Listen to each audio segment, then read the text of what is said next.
Hey ladies and gentlemen, welcome back to the channel. As always, it is Nick here, back with your daily crypto news and analysis, and today we're going to be talking about Ripple and XRP. But before we jump on in, I just want to ask, how's everybody doing? Hope everybody had a great day today.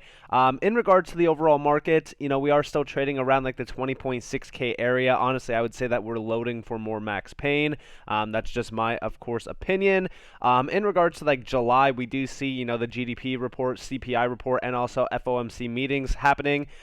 So we're definitely watching that closely, but in my regards, I do think that July might be a little bit of a relief month, but it could be extremely bloody depending on, the reports. I'm definitely going to be watching those closely. But in regards to a lot of, altcoins, they have been slowly bleeding. We do see XRP breaking down below 35 cents, which I believe was the target that was in my XRP, video from earlier today.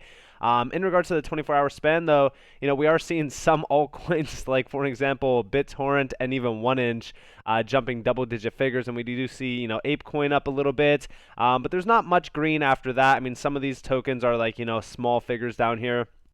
On the 7-day span, we are still seeing, some nice movement, but ultimately altcoins are just bleeding out right now.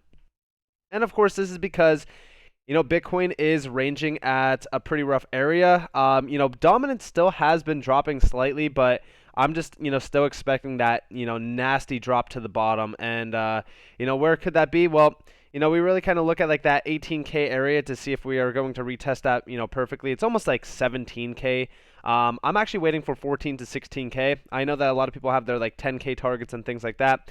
We've got to see how the charts look at that time, and we have to really kind of see where major volume is actually going to come from, because I don't really like to just buy massive drops. I like to buy when there's support being built. So we're definitely going to be watching the market closely. But in regards to XRP, just Jeremiah Crypto, if you guys are an XRP holder, definitely go check him out, because he's been doing some nice threads on a lot of tokens, but also has been like spreading a lot of XRP knowledge on Twitter. So definitely go check him out. But we do see XRP ISO 222. World Economic Forum has mentioned XRP as a payment coin. Spoke at Davos, recognized by IBF, IMF, advisory board. Visit SEC frequently. Working with 300 plus financial institutions from 55 countries.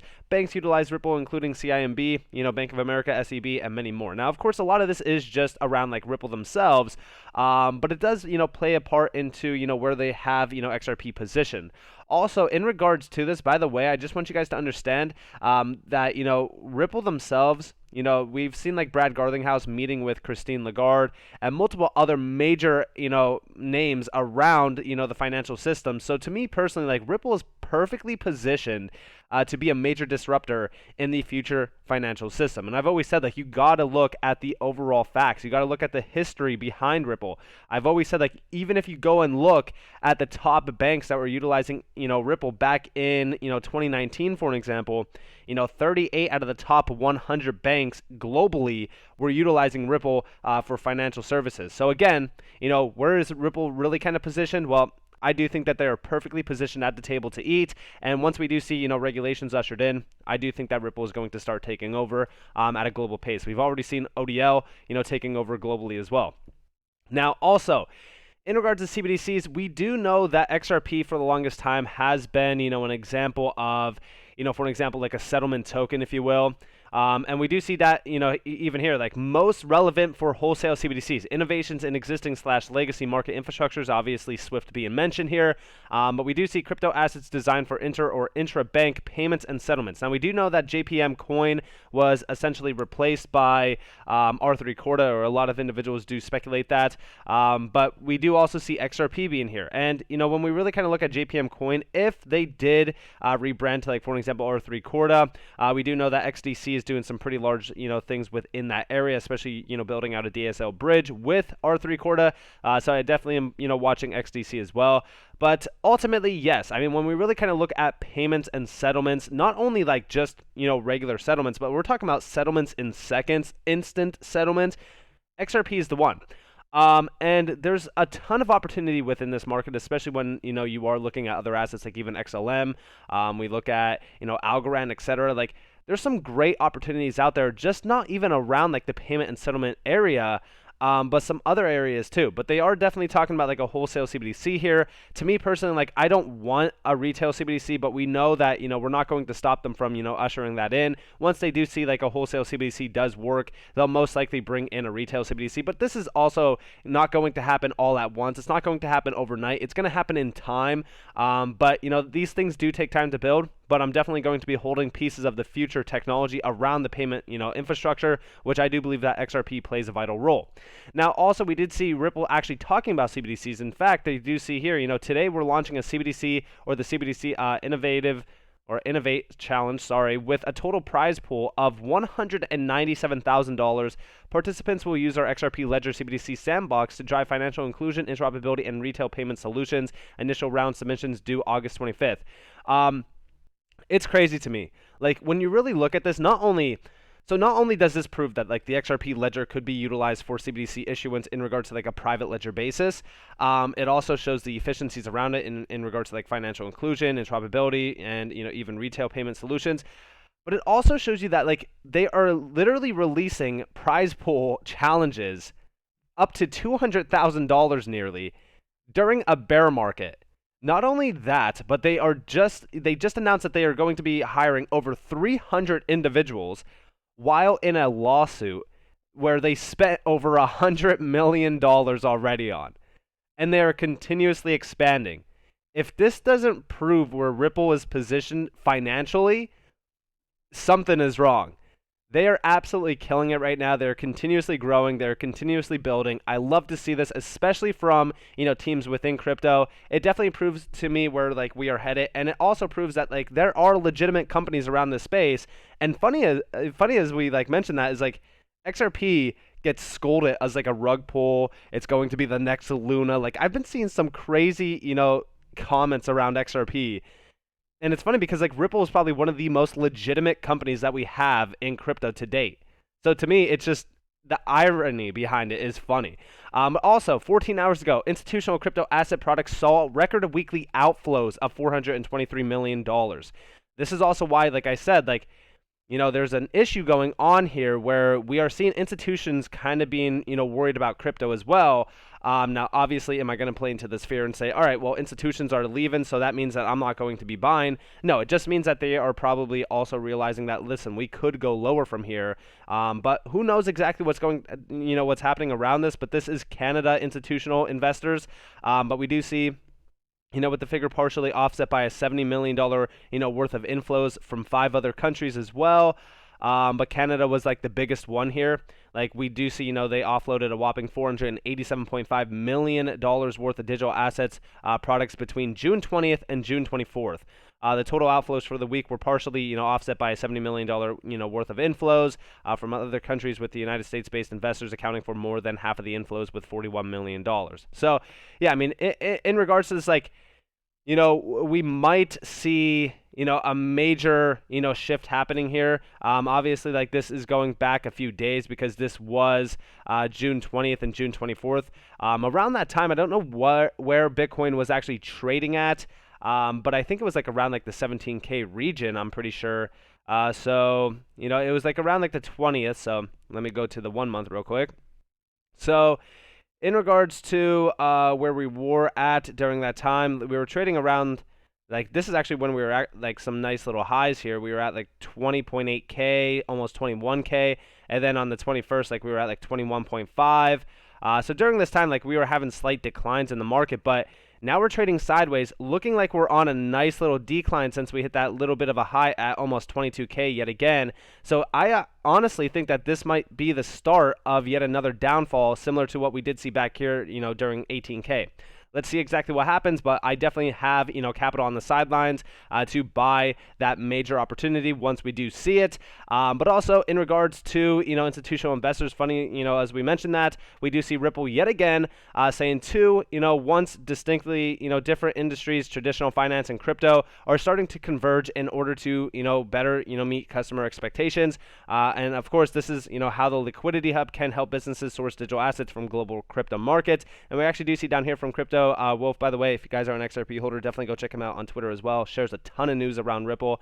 But we do see Ripple Liquidity Hub will change the game for every industry, especially with the liquidity crisis, currently going on.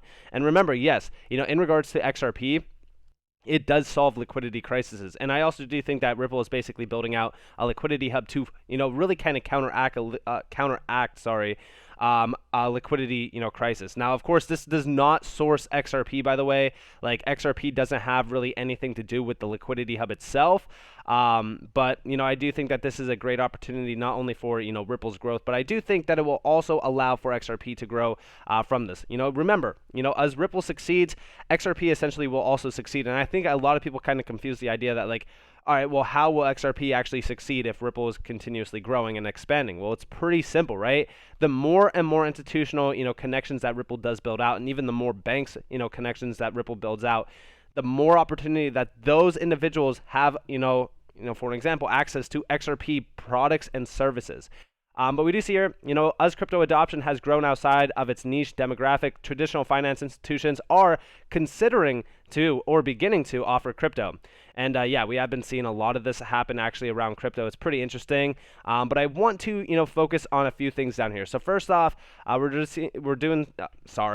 are seeing here the lattice work seen in the convergence of traditional finance and crypto is largely driven by, each industry's response to evolving customer demand. Now, the funny thing about this is we actually seen over here, this goes back to June 13th, every financial firm will become a crypto firm. Zero Hash co-founder Edward Woodford on the convergence of DeFi and traditional finance. A growing number of financial firms are starting to launch crypto products.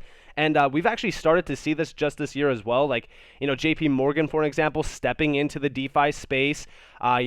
We also seen BlackRock getting into USDC. Like, to me personally, we will see a very, very large demand around crypto continuously growing even during bear markets and bull markets. Like, I actually do think that crypto, for the largest part, will be probably one of the largest crypto, or not even crypto, asset classes out there. Like, crypto is ultimately changing the game, not only for like institutions, but also, for even retail individuals as well. And we do see, down here, in order to appeal to the expectations listed above, crypto companies are changing their user experience to generate engagement from less tech-savvy customers while traditional financial institutions are starting to look more like startups in terms of brand design and product offering. And yeah, I mean, in regards to where like crypto is headed, we're basically leaving, traditional financial institutions and traditional like use cases in the dust. And we do see financial players that don't have the technical or capital resources to integrate crypto, or those that tend to lean more risk, averse, should not be excluded from, reaping the benefits of this technology. Ripple's Liquidity Hub will enable many different types of businesses to source a variety of digital assets at the best prices. And yeah, I think that this is something special. And like I said, I think that the Liquidity Hub, even though you're not going to see XRP playing a vital role within the liquidity offering here, they are going to be able to source a variety of digital assets, and that XRP is going to be there. That, institutions are going to, be able to come in to the Liquidity Hub, for an example, and scoop up a ton of XRP. And they most likely will, especially when you look at like, the services offered by Ripple. Funny enough, like, I actually think that this Liquidity Hub, now they mentioned that this will go live most likely once we do see like regulations, but they did say in 2022 that this will be launching. The thing to me around the Liquidity Hub that is really interesting is the fact that Ripple was selling XRP on the open market to ODL customers, and those customers were ultimately selling XRP. They were utilizing XRP, etc. To me, I think that this is actually a way to get around, regulatory, scrutiny, because this will still be able to offer those digital assets. You'll still be able to see XRP in there.